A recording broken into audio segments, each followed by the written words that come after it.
O Inconfidências de hoje recebe o engenheiro civil Jobson Andrade, presidente do CREA Minas.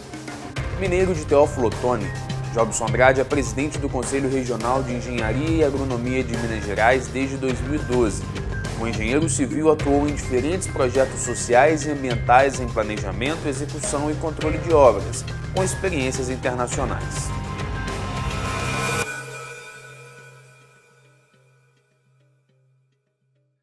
Presidente Jobson Andrade, muito obrigado por ter aceito o nosso convite, por nos receber aqui no CREA. É um prazer conversar com o senhor.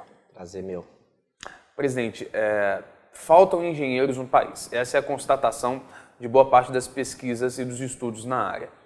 Por que há esse déficit?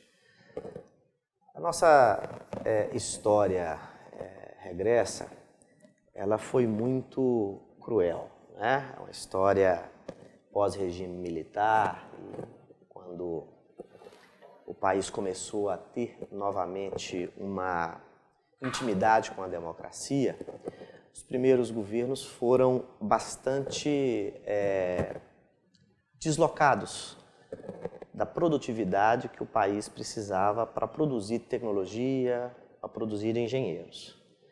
E isso acabou acarretando forte crise no setor de engenharia, porque onde não há produção, não há trabalho para quem está no chão de fábrica, está na agricultura, por exemplo, né? Então, muitas escolas se fecharam naquela época, período de inflação muito alta. Depois nós tivemos uma estabilização da moeda no país, que também demorou um tempo para poder surtir efeitos. E esse ambiente foi sempre um ambiente que faltou planejamento, que faltou pensar no futuro, que faltou pensar na infraestrutura, que faltou produzir legislação e facilidades para a inovação, para a tecnologia, para o setor produtivo. E isso refletiu, claro, na falta dos profissionais de engenharia no mercado, porque eles se desinteressaram. Os estudantes secundários, quando vai acessar a faculdade, ele se desinteressou pela categoria. Quando o país começou a viver novamente um período de produtividade, quando chegou a experimentar crescimentos na ordem de até 7% ao ano, a engenharia voltou a ser chamada ao trabalho. Veja, onde há crescimento, onde há pujança, onde há desenvolvimento, automaticamente se desenvolve a tecnologia e postos de trabalho são gerados para a engenharia. Onde não há, tudo isso fica obsoleto. Não há tecnologia, não há inovação, não há trabalho para a engenharia. Bom, talvez como uma resposta a essa suposta escassez, criou-se e vê-se cada vez mais escolas de engenharia no Brasil. E isso nos remete à formação desses engenheiros. O engenheiro no Brasil é bem formado? Nós temos no Brasil, o Brasil é um país diverso e que tudo de bom tem no Brasil. É o país que continua sendo de contrastes, né? Então nós temos excelentes formações no Brasil. Nós temos especialidades também que retratam o nosso mercado e a nossa necessidade. O tipo de coisa que fazemos no Brasil, sabemos fazer muito bem em diversas áreas. Nas áreas tecnológicas, na área da construção civil, na área da agricultura. Né? Então nós temos excelentes. Também temos aquelas que não são tão boas, que estão começando agora, experiências que estão se iniciando. E o Brasil é assim em todas as coisas. Tem tudo de bom, mas também tem tudo de ruim.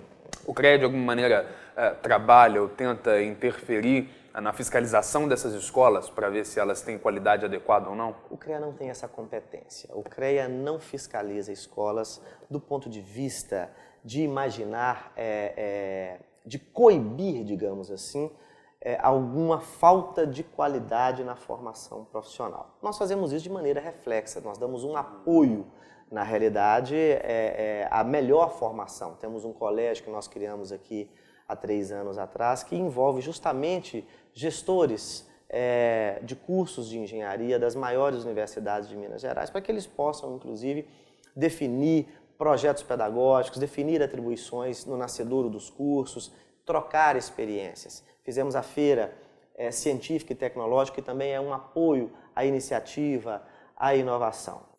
Minas Gerais é um celeiro para a formação de engenheiros?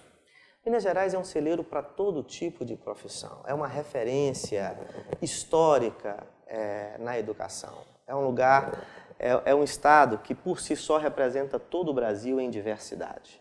É um estado que nós temos uma cultura própria no norte, no Vale do Jequitinhonha, que nós temos uma outra influência no sul, no sudeste, no Triângulo, no centro-oeste. Diversidade num estado que é coração do Brasil, que representa, inclusive, é uma diversidade ambiental, né? De meio ambiente, de relevo, de fauna e de flora, que pode caracterizar todo o Brasil. Então aqui nós temos um sem número de oportunidades de geração de conhecimento. E assim né, em todos os sentidos. Nós temos aqui das melhores escolas do país, na rede pública, na rede privada, não só no ensino superior, como também no básico e fundamental. Nos últimos, principalmente 12 anos, Belo Horizonte e as cidades da região metropolitana têm sido frequentemente transformadas por obras viárias. Para o governo do governador Fernando Pimentel, espera-se alguma obra no metrô e talvez a mudança do centro administrativo de Belo Horizonte. Que papel essas obras têm na reformulação das cidades, por assim dizer? Me preocupa quando você diz mudança no centro administrativo de Belo Horizonte, porque o nosso grande arquiteto, e eu gosto de citá-lo, apesar dos arquitetos não mais fazerem parte do sistema Oscar Niemeyer, tinha essa característica do desenvolvimento. Primeiro, você quer desenvolver uma região, você traz a obra e você traz o acesso. Depois do desenvolvimento ele se instala. Foi assim com Brasília, né? Que começou por uma iniciativa com algumas obras e depois hoje é aquela pujança que lá nós temos. O Vetor Norte é um projeto de desenvolvimento que é excelente para o cidadão metropolitano e para Minas Gerais. O aeroporto indústria é uma iniciativa exitosa, né? Então, o centro administrativo também o é. É uma obra impactante que já está mudando a cara de toda a região. Com o centro administrativo, nós tivemos o acesso para aquela região, o desenvolvimento de várias empresas no Vetor Norte, de vários condomínios, a instalação de outras pessoas que lá estão, agora de comércio, shoppings, a própria Catedral Metropolitana está sendo construída naquela região, então é uma iniciativa exitosa. E eu espero que ela tenha continuidade. Então você está me dizendo de grandes obras que têm que ser feitas, temos que construir o nosso anel viário, o rodoanel, para a gente desimpactar o anel rodoviário, reformar o anel rodoviário, duplicá-lo, né? É uma coisa que está atrasada há mais de 10 anos. Nós temos que despoluir a Lagoa da Pampulha. Não dá mais para apresentarmos ao mundo tanta poluição e má gestão, esgoto maltratado dentro das nossas próprias cidades. Isso diminui o nosso tamanho, a nossa estatura, isso diz que nós não somos capazes. Não é bom. Então não adianta sermos a 8ª economia do mundo se essa riqueza não é traduzida em bem-estar. Por falta de planejamento, é isso que eu estou dizendo. A Copa do Mundo trouxe essa possibilidade de planejamento. A Olimpíada está levando isso ao Rio de Janeiro. E agora para frente? Qual que é o planejamento? Eu estou muito preocupado, que eu fico novamente vendo os jornais falarem só de índices econômicos, superávit, balanço comercial, isso, aquilo, e ninguém fala de produção, de produtividade, de fazer, de tirar da terra o tijolo e edificar em obras, para ser mais exato, que é isso que gera riqueza. Ninguém está me mostrando um planejamento das ações que nós temos que fazer agora.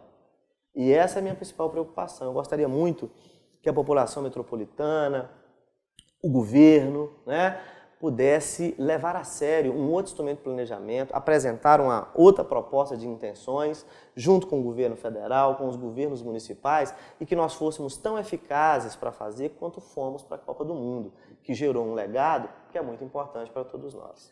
Por falar em bem-estar, nós ainda enfrentamos problemas de déficit ocupacional, com dezenas de ocupações sendo criadas de tempos em tempos. O que pode ser feito para solucionar isso? Como é que o CREA pode colaborar, por exemplo, para tentar solucionar um problema desse? Ocorre ocupações porque nós não temos casas suficientes, nós temos imóveis suficientes para abrigar a todos. Não é verdade? É diferente quando a gente diz da crise internacional que assolou os Estados Unidos e depois difundiu pelo mundo. A América, que eu saiba, na história, nunca quebrou. Os Estados Unidos nunca quebrou, nem em 29, nunca quebrou por escassez. Eles quebram por excesso. É tanto mais casa que fizeram que não tem para quem vender. Aí quem investiu na casa não consegue recuperar o recurso que investiu, porque ninguém compra, tem que vender por 10% do valor que ele investiu. Aí quebrou, perdeu os recursos. Não é o caso do Brasil, que insiste num Estado grande, dominador, que interfere em tudo, que recolhe muitos impostos, que quer fazer tudo, né? Quer dar educação básica, quer dar educação infantil e acaba não dando. Acaba que uma classe média, uma classe alta que tem que estar sempre financiando a educação, a saúde, o seu próprio transporte, não vai no transporte público porque ele não tem qualidade, então tem que comprar o carro, que depois as pessoas ficam reclamando que a rua está cheia de carro, mas também não tem muita outra opção para aqueles que acenderam um pouco a sua capacidade de consumo, né? Estou falando de recursos. Então a gente insiste nesse Estado grande e não ajuda quem faz bem a fazer melhor, porque o Estado quer fazer tudo e acaba atrapalhando a inovação, acaba atrapalhando sobremaneira a iniciativa privada ou mesmo que seja coletiva a desenvolver suas próprias estruturas, né? E acaba que a gente não produz. E em não produzindo, não tem o que dividir, né? É aquela casa que o pai tem vários filhos, né? E ele não consegue comprar o pão para todo mundo. Então, tem que comprar um pão só para 10 pessoas, dividir um pãozinho francês por 10. É um negócio que não vai encher a barriga de ninguém e acaba que com isso a autoridade do Estado em sua função, a instituição não cumpre o seu papel e em não cumprindo as pessoas e a sociedade, ela que tem que viver, as pessoas querem viver, ela acaba arrumando seus próprios meios, a maior parte desses meios, fora das castas legais e dos deveres que são inerentes a uma estrutura de ordem no Estado. O senhor é do Vale do Mucuri e depois se mudou para o Vale do Rio Doce, duas regiões historicamente pobres e, de alguma maneira, recebendo pouco recurso e pouca atenção do poder público. Isso, historicamente, pode ter sido mudado. O que pode ser feito para que essas regiões saiam desse estado de pobreza e se desenvolvam, vou usar uma expressão que o senhor já citou aqui algumas vezes, com a mesma pujança que outras regiões do estado? Eu vou acrescentar das minhas origens e a minha peregrinação dos rios, o Vale do Jequitinhonha, da onde a minha família tem origem, né? Então, veja que eu vim descendo os rios, o Jequitinhonha, Mucuri, Rio Doce, e agora estou aqui no Rio São Francisco. Toda a estrutura de desenvolvimento requer saber, tecnologia e planejamento, apoio a essas ações, tá? Mas requer também uma vontade e uma organização social. O que não dá mais para fazer no Vale do Jequitinhonha, Mucuri ou Rio Doce é um assistencialismo que coloque as pessoas e a sociedade numa condição de esperar o que vem. Isso não. E nem o cidadão do Vale do Jequitinhonha e do Mucuri quer isso mais. Não precisa. São regiões riquíssimas, terras férteis, água em cima do solo e debaixo dele, precisa de gestão. Então o público tem que levar infraestrutura. Eu fico pensando, para eu ir à Pedra Azul, no Vale do Jequitinhonha, eu demoro um dia para ir e outro para voltar. Agora, do ano passado para cá, foram criados alguns voos, né? Um voo na Vitória da Conquista, você faz uma viagem mais rápida para lá, né? E eu fico vendo, no próprio Vale do Jequitinhonha, você tem um aeroporto em Almenara e outro em Araçuaí, que são cidades que, se você pensar a região, são cidades que estão nos extremos. O coração do vale está na cidade de Itaubim, que é na entrada. Então, em 100 quilômetros ao redor de Itaubim, você tem 20 cidades. Então, na verdade, o aeroporto deveria ter sido feito em Itaubim, porque aí nós poderíamos ter criado um fluxo de passageiros, né, e de facilidades de acesso ao Vale do Jequitinhonha para levar tecnologia, investimentos, empreendedores, vontades. Então, o que o Estado tem que fazer é estruturar e deixar que a sociedade, com um apoio natural, ela possa desenvolver a sua economia. Presidente, às vésperas da Copa do Mundo, que já foi um assunto que o senhor tratou aqui, nós assistimos a uma tragédia em Belo Horizonte, que foi a queda do viaduto dos Guararapes. A responsabilidade ficou passeando entre quem projetou a obra e quem deveria tê-la fiscalizado. Pensando no CREA enquanto um órgão que fiscaliza e que de alguma maneira regula, o que pode ser feito para impedir que outros viadutos caiam? Do ponto de vista do CREA, da presença da engenharia, a obra que foi feita lá ela é totalmente regular. Todos os engenheiros estavam regulares com suas atividades, né? Eles, com suas obrigações legais com o Conselho, eles eram engenheiros, formados, registrados e tinham anotação de responsabilidade técnica. Então estava uma obra regular. Ainda assim, o que foi feito lá por algum motivo ou outro, gerou um problema que ocasionou a queda. A responsabilidade ela só será dada pelo Estado de Direito através do Poder Judiciário. Ninguém pode dizer quem que é responsável ou quem que não é. Foi instaurado um inquérito policial, que o caminho é esse inquérito vai ao Judiciário, e o Judiciário, no momento que ele definir, que ele tiver o convencimento, ele vai indicar as responsabilidades. Só isso. Agora, como que a gente evita que acidentes como aquele aconteçam? Primeiro eu vou te dizer, aquilo é uma obra pública. No meu convencimento da minha história, eu te diria, nós temos 2 equívocos na contratação de serviços de engenharia no setor público. Equívocos que estão há anos e há décadas e eles não evoluem, apesar da nossa insistência com os poderes legislativos, com a Assembleia, com o Congresso Nacional, essa legislação não avança. O primeiro grande erro é você ter instrumentos de contratação de serviço de engenharia que não tenham projetos executivos suficientes, completos. E esse é um problema da Lei 8.666 e é um problema do RDC que está aí colocado. Existe sempre uma tendência de não valorizar a engenharia no setor público, as carreiras que lá estão. Você pode ver isso pelos salários. Quando você vê um concurso público para engenheiro, salários são 10% daquilo que é a carreira do judiciário. Isso é uma coisa que ajuda a derrubar viaduto. Então, esse é o primeiro ponto. Agora, o outro ponto de você não ter o projeto executivo, um projeto adequado, você está terceirizando o problema, é querer comprar o serviço de engenharia sempre pelo menor preço. Além de você querer terceirizar um trabalho, você não valorizar a engenharia, você quer que o serviço de engenharia seja o menor preço. Então, significa que o Estado, ou seja, o serviço público, quer que a sua rua seja sempre a mais barata, que a sua praça seja mais barata, que a água que coloca na sua casa seja tratada com a forma mais barata. E eu te pergunto, toda vez que você vai ao supermercado, você só compra na gôndola do mais barato? A sua roupa é a mais barata? O seu sapato é o mais barato? A sua comida é o mais barato? É sempre assim que a população age? Então isso derruba viaduto. 2 setores da economia que são fortíssimos no Brasil ganharam mais destaque agora com essa discussão da crise hídrica. A agropecuária, o agronegócio e a mineração, por conta do uso, do gasto que eles fazem dos recursos da água.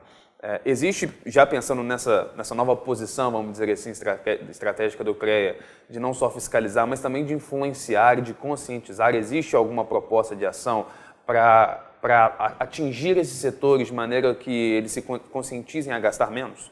Nós temos aqui um fórum chamado Câmara Temática e agora estamos discutindo a questão da legislação ambiental e vamos agregar a questão da gestão das águas. Nós fazemos a discussão técnica nesse nível. Mas nós já temos um convencimento anterior onde nós podemos fazer a seguinte afirmação do problema da crise hídrica. Não é que falta água. O Brasil possui os maiores aquíferos de água doce do mundo. É um patrimônio enorme que tem no nosso território. O que gera um problema de crise de abastecimento é um problema de gestão das águas. Não é um problema de falta de água. Não está faltando água. O que faltou esses anos todos foi planejar e gerir esse ciclo para saber explorar, controlar e reter melhor. Tá certo. Presidente Jobson Andrade, muito obrigado por ter nos recebido. Foi um prazer conversar com o senhor. Sucesso no trabalho. Muito obrigado, prazer todo meu.